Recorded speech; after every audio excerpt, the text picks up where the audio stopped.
Perhatikan kalimatnya. Syahidallahu annahu la ilaha illa huwa. Allah menyaksikan, mengikrarkan, menyampaikan bahwa tidak akan pernah ada Tuhan yang layak disembah dipertuhankan. Di ilah itu yang disembah dipertuhankan. Ya, ingat kalimat Allah itu, kalimat Allah bukan sekedar Tuhan.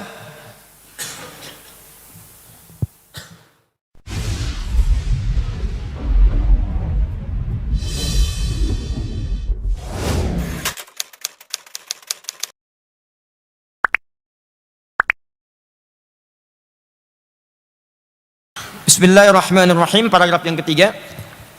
Kemarin hadis, sekarang kita masuk ayat. Wa qala Allah Ta'ala, Allah Subhanahu wa taala berfirman di surah Ali Imran, syahidallahu annahu la ilaha illa huwa wal malaikatu wa ulul ilmi ya qa'iman bil qist. Al ayat. Kata Allah, lihat kalimatnya. Ya, syahidallahu annahu la ilaha illa huwa wal malaikatu wa ulul ilmi. Perhatikan kalimatnya. Syahidallahu annahu la ilaha illa huwa.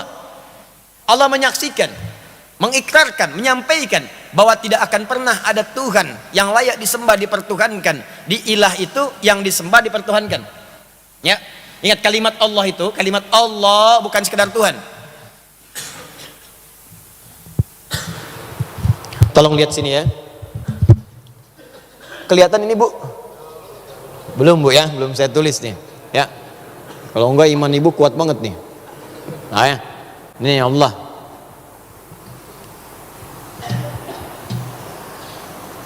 Ya. Nah ini tulisan Allah. Lihat sini. Allah ini bukan sekedar melekat menjadi nama Tuhan, tidak. Siapa nama Rabbmu? Allah. Betul, kul huwa Allah. Katakan dia adalah Allah.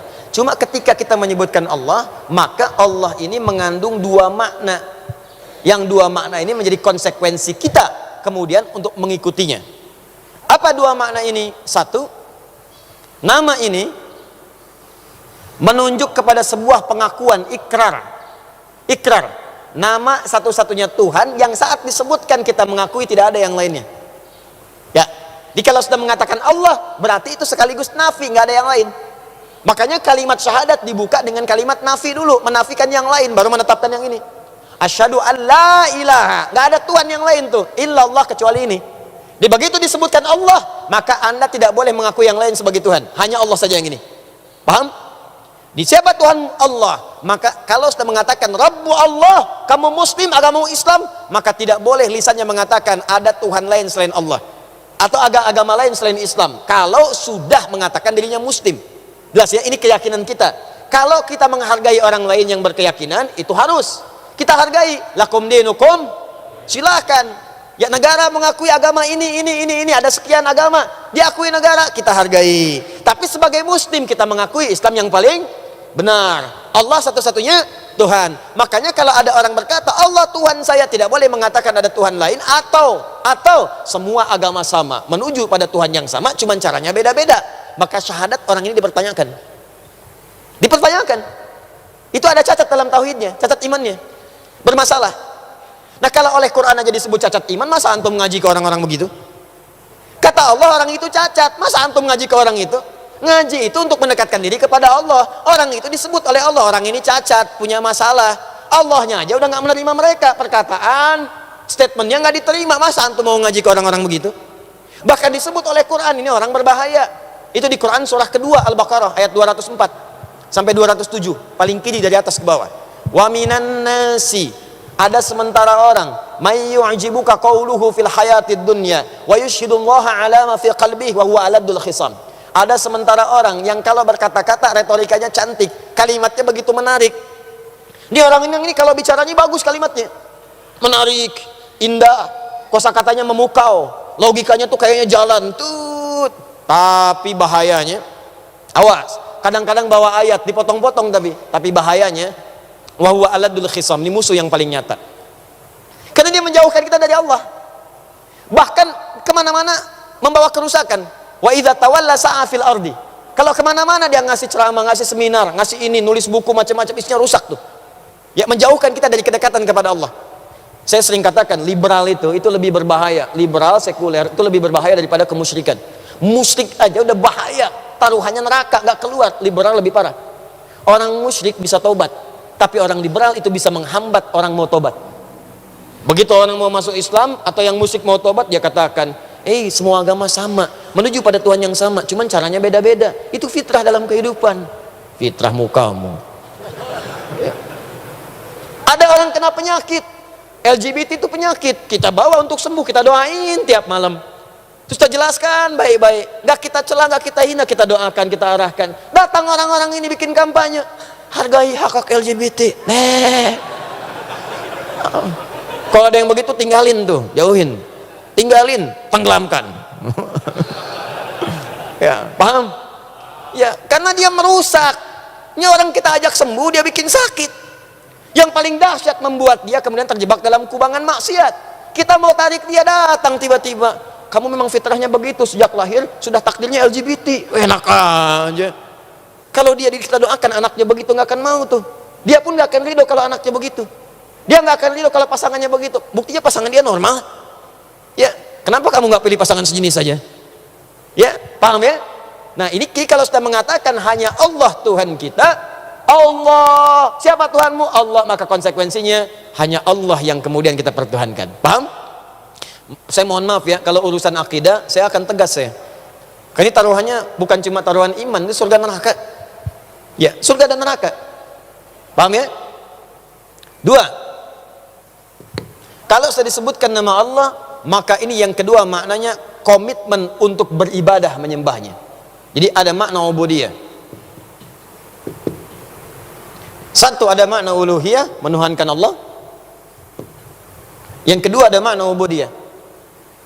Makanya ketika Allah kemudian menegaskan nama ini kepada Musa alaihissalam, dua-duanya disebutkan. Dua sifat ini. Buka Quran surah ke-20 Toha ayat ke-14. Allah memperkenalkan diri kepada Musa. Ya, perhatikan kalimatnya. Kata Allah, "Innani anallah." Hei Musa, saya Allah. La ilaha illa ana. Tuh, sifat yang pertama uluhiyah. Musa, saya Allah. La ilaha illa ana. Kalau kamu sudah mengakui saya Allah, maka tepikan, nafikan yang lain. Tidak ada Tuhan yang lain, jangan pertuhankan kecuali saya. Satu, uluhiyah. Fa'budni, sembah saya, ubudiyah. Makanya ketika Anda mengatakan Allah Tuhan saya, Anda sudah siap menyembah Allah. Jadi kalau Anda sudah mengatakan, ya Allah, Engkau Tuhan saya, ya Allah, Engkau Rabb saya, maka Anda harus siap dengan dua hal tadi. Innani anallah, saya Allah, la ilaha illa anna. Pertama, jangan menyebut lain yang lain sebagai Tuhan, hanya saya Tuhan yang hak. Lalu Allah turunkan. Nih logikanya, nih dasarnya, nih dalilnya. Kalau di soal begini jawabannya. Yang kedua, jangan cukupkan kamu menyembah saya, jangan cukupkan kamu mengakui saya sebagai Tuhan. Cuman ketika diminta ibadah, pembuktiannya nggak ada. Allah Tuhan saya, memang Tuhan saya. Siapa Tuhanmu? Allah. Apa buktinya? Ya Allah. Mesti ada bukti. Buktinya apa? Buktinya sembah saya, fa'budni ibadah. Makanya Allah turunkan ujian-ujian ibadah sebagai pembuktian. Benar enggak kita ngaku Allah sebagai Tuhan? Minta sholat, waqimi sholat, tunaikan sholat. Makanya setelah syahadat itu apa? Dalam Islam setelah syahadat itu sholat. Sholat, zakat, puasa, haji itu pembuktian ubudiyah kita kepada Allah. Paham? Nah, kata Allah, syahidallahu annahu la ilaha illa huwa. Nah, ini makna ini diketahui oleh siapa? Makna utama tentang Allah ini diketahui, satu oleh Allah, kedua malaikat, yang ketiga orang-orang yang punya pengetahuan, ulul ilmi. Jadi keutamaan ahli ilmu itu, kata Al-Quran, itu disanjung oleh Allah subhanahu wa ta'ala. Kata Syekh Hashim, Allah memuji ahli ilmu. Awas, saya ulang, Allah memuji ahli ilmu yang tahu tentang pengetahuan, yang rajin ke majlis ilmu, yang rajin ngaji, yang tahu dasar agama, dipuji oleh Allah sebagai orang-orang yang tahu tentang hakikat ketuhanan Allah subhanahu wa ta'ala. Ditempatkan di urutan ketiga setelah malaikat. Lihat keterangan kitabnya. Fabada Allah subhanahu wa ta'ala binafsihi wa thanna bimalaikatihi wa thallatha bi ahli ilmi. Maka Allah memulai dengan dirinya. Hanya Allah yang tahu tentang hakikat dirinya. Maksudnya tentang dua hal ini. Ya, bukan hakikat tentang materi dan sebagainya, itu jauhkan dari bayangan kita. Yang kedua, wal malaika, malaikat tahu mana ini. Yang ketiga, ahli ilmu.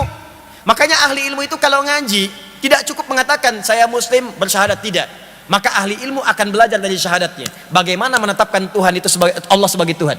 Misal, maaf ya, Anda berkata asyhadu an la ilaha illallah saya bersaksi tiada Tuhan selain Allah. Anda ucapkan dalam sholat setiap hari, syahadu an la ilaha illallah, syahadu an la ilaha illallah, tangan diangkat tahiyat, nunjuk kepada Allah. Baik, fokus baik-baik. Lihat sini teman-teman sekalian, begitu Anda katakan asyhadu an la ilaha illallah, ahli ilmu beda dengan sekedar ahli ibadah. Kalau orang ibadah saja, dia hanya berucap di lisannya. Ahli ilmu, dia akan cari apa hakikat dari perkataan tadi. Maka turun Quran surah ke-47 ayat 19.